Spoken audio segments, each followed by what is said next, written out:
ಅದೆಲ್ಲವೂ ಕೂಡ ವ್ಯರ್ಥವಾಗ್ತಾ ಇದೆ. ಯಾವ ಅತೃಪ್ತ ಶಾಸಕರು ಕೂಡ ಸಿದ್ದರಾಮಯ್ಯ ಅವರ ಮಾತನ್ನು ಕೇಳೋದಕ್ಕೆ ರೆಡಿ ಇಲ್ಲ. ಅದರಲ್ಲೂ ಎಂಟಿಬಿ ನಾಗರಾಜ್ ಅಂತ ಅವತ್ತು ಹೇಳಿದ್ರು, ನಾನು ಎದೆ ಬಗದ್ರೆ ಸಿದ್ದರಾಮಯ್ಯ ಅವರೇ ಕಾಣ್ತಾರೆ ಅಂತ. ಅಷ್ಟರ ಮಟ್ಟಿಗೆ ಸಿದ್ದರಾಮಯ್ಯ ಅವರನ್ನ ಫಾಲೋ ಮಾಡ್ತಿದ್ದಂತ ಶಾಸಕರು ಕೂಡ ಸಿದ್ದರಾಮಯ್ಯ ಅವರ ಮಾತನ್ನ ಕೇಳೋದಕ್ಕೆ ಸದ್ಯಕ್ಕೆ ರೆಡಿ ಇಲ್ಲ. ಹಾಗಾಗಿ ಸಂಧಾನ ಸರ್ಕಸ್ಗೆ ಸಿದ್ದರಾಮಯ್ಯ ಅವರು ಬ್ರೇಕ್ ಹಾಕಿದ್ದಾರೆ. ತಮ್ಮೆಲ್ಲಾ ಶಾಸಕರಿಗೆ ಹೇಳಿದ್ದಾರೆ, ಕಾಂಗ್ರೆಸ್ ಶಾಸಕರಿಗೆ ವಿಪಕ್ಷ ಸ್ಥಾನದಲ್ಲಿ ಕೂರೋದಕ್ಕೆ ನೀವೆಲ್ಲರೂ ಕೂಡ ರೆಡಿ ಆಗಿರಿ ಅನ್ನೋ ಮಾತನ್ನ ಇವತ್ತು ಹೇಳಿದ್ದಾರೆ.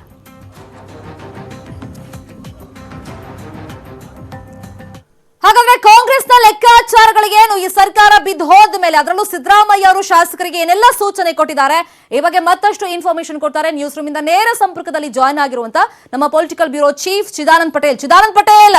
ಸಂಧಾನ ಸರ್ಕಸ್ ಎಲ್ಲ ಆಯ್ತು, ಯಾವುದು ಕೂಡ ಕೈಗೂಡುವಂತೆ ಕಾಣಲಿಲ್ಲ ಸಿದ್ದರಾಮಯ್ಯ ಅವರಿಗೆ.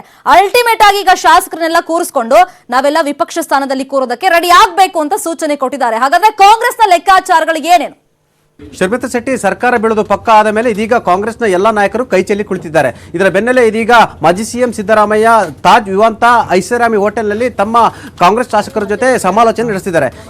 ಇದರ ಬೆನ್ನಲ್ಲೇ ಮಹತ್ತರ ಬೆಳವಣಿಗೆ ನಡೆದು ನಾಳೆ ಮಾಜಿ ಸಿಎಂ ಸಿದ್ದರಾಮಯ್ಯನವರು ಶಾಸಕಾಂಗ ಪಕ್ಷದ ಸಭೆಯನ್ನ ತಾಜ್ ವಿವಾಂತ ಹೋಟೆಲ್ನಲ್ಲಿ ಕರೆದಿದ್ದಾರೆ. ಈಗಾಗಲೇ ಎಲ್ಲಾ ಎಂಎಲ್ಎಗಳಿಗೆ, ಕಾಂಗ್ರೆಸ್ನ ಎಂಎಲ್ಎಗಳಿಗೆ ಮಾನಸಿಕವಾಗಿ ತಾವು ಸಿದ್ಧರಾಗಿರಿ, ಸರ್ಕಾರ ಯಾವುದೇ ಕಾರಣಕ್ಕೂ ಉಳಿಯಲ್ಲ, ವಿಶ್ವಾಸಮತ ಯಾಚನೆಯಲ್ಲಿ ಸರ್ಕಾರ ಬಿದ್ದೋಗುತ್ತೆ, ಈಗಾಗಲೇ ರೆಬಲ್ಸ್ಗಳ ರಾಜೀನಾಮೆಯಿಂದ ಸರ್ಕಾರ ಅಲ್ಪಮತಕ್ಕೆ ಕುಳಿದಿದೆ, ಹಾಗಾಗಿ ನಾವು ವಿಪಕ್ಷ ಸ್ಥಾನದಲ್ಲಿ ಕೂತ್ಕೊಂಡು ಬಿಜೆಪಿ ವಿರುದ್ಧ ಹೋರಾಡೋಣ, ಬಿಜೆಪಿಯ ಆಡಳಿತ ವೈಫಲ್ಯದ ವಿರುದ್ಧ ಹೋರಾಟ ಮಾಡೋಣ ಎಂಬ ಹಿನ್ನೆಲೆಯಲ್ಲಿ ನಾಳೆ ಏನು ಶಾಸಕಾಂಗ ಪಕ್ಷ ಸಭೆಯಲ್ಲಿ ಎಲ್ಲ ಶಾಸಕರು ಕೂಡ ಮಾನಸಿಕವಾಗಿ ಸಿದ್ಧರಾಗಿರಿ ಅಂತೇಳಿ ಸೂಚನೆಯನ್ನು ಕೊಡಲಿದ್ದಾರೆ. ಅಲ್ಲದೆ ಈಗಾಗಲೇ ಹಲವಾರು ಶಾಸಕರ ಜೊತೆ ಸಮಾಲೋಚನೆ ಮಾಡಿರುವಂತಹ ಮಾಜಿ ಸಿಎಂ ಸಿದ್ದರಾಮಯ್ಯನವರು ವಿಪಕ್ಷ ಸ್ಥಾನ ಪಕ್ಕ ಅನ್ನೋ ಒಂದು ಸೂಚನೆಯನ್ನು ಕೊಟ್ಟಿದ್ದಾರೆ. ಆ ಮುಖಾಂತರ ವಿಪಕ್ಷ ಸ್ಥಾನಕ್ಕಾಗಿ ಅಂದ್ರೆ ಯಾರು ವಿಪಕ್ಷ ನಾಯಕರಾಗ್ತಾರೆ ಅನ್ನೋದು ಕೂಡ ಈಗಾಗಲೇ ಕಾಂಗ್ರೆಸ್ ವಲಯದ ದೊಡ್ಡ ಚರ್ಚೆ ಆಗಿದೆ. ಒಂದು ಕಡೆ ಸಿದ್ದರಾಮಯ್ಯರು ಕೂಡ ಪರೋಕ್ಷವಾಗಿ ಶಾಸಕರ ಮನವೊಲಿಕೆ ಮತ್ತು ಅವರನ್ನು ಓಲೈಕೆ ಮಾಡುವ ಮುಖಾಂತರ ಇದೀಗ ತಾಜ್ ವಿವಾಂತ ಹೋಟೆಲ್ನಲ್ಲಿದ್ದಾರೆ. ಮತ್ತೊಂದು ಕಡೆ ಡಿ ಕೆ ಶಿವಕುಮಾರ್ ಕೂಡ ತಮ್ಮದೇ ಆದ ರೀತಿಯಲ್ಲಿ ವಿಪಕ್ಷ ನಾಯಕರಾಗಲಿಕ್ಕೆ ತಯಾರಿಯನ್ನು ನಡೆಸಿದ್ದಾರೆ. ಎಲ್ಲದರ ನಡುವೆ ಕೂಡ ಡಿಸಿಎಂ ಪರಮೇಶ್ವರ್ ಕೂಡ ವಿಪಕ್ಷ ನಾಯಕರ ಹುದ್ದೆಗಾಗಿ ಪೈಪೋಟಿ ನಡೆಸಿದ್ದಾರೆ.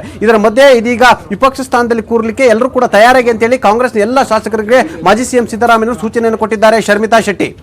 Fine, thank you Chidanand Patel ತಮ್ಮೆಲ್ಲ ಇನ್ಫಾರ್ಮೇಶನ್ಗೆ. ಈಗ ಒಂದು ಮಹತ್ವದ ಸುದ್ದಿ ಸಿಗ್ತಾ ಇದೆ ನಮ್ಗೆ.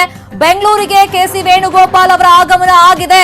ಈಗ ಒಂದು ಕಡೆ ಕಾಂಗ್ರೆಸ್, ಅದರಲ್ಲೂ ಸಿದ್ದರಾಮಯ್ಯ ಅವರು ತಮ್ಮ ಶಾಸಕರಿಗೆ ಹೇಳಿದ್ದಾರೆ, ವಿಪಕ್ಷ ಸ್ಥಾನದಲ್ಲಿ ಕೂರೋದಕ್ಕೆ ನಾವು ರೆಡಿ ಆಗಬೇಕು, ಸೊ ನೀವು ಮೆಂಟಲಿ ಪ್ರಿಪೇರ್ ಆಗಿರಿ ಅದಕ್ಕೆ ಅಂತ.